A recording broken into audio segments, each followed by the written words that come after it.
ஒரு நாள் காட்டில் ஒரு சிங்கம் மரத்தின் கீழ் அமைதியாக தூங்கிக் கொண்டிருந்தது.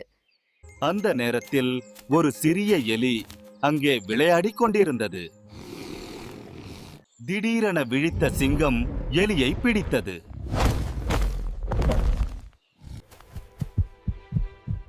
எலி தயவு செய்து என்னை விடுங்கள் என்று கெஞ்சியது.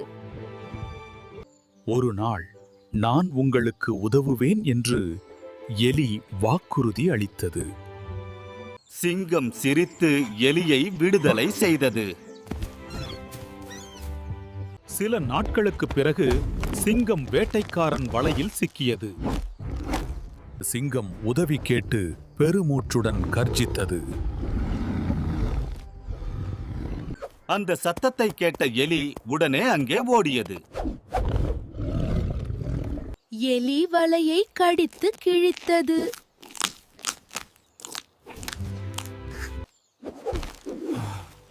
சிங்கம் வலையிலிருந்து விடுபட்டது. சிறியவர்களும் பெரிய உதவி செய்ய முடியும் என்பதை சிங்கம் உணர்ந்தது. கதை பிடித்திருந்தால் லைக் அண்ட் சப்ஸ்கிரைப் செய்யுங்கள்.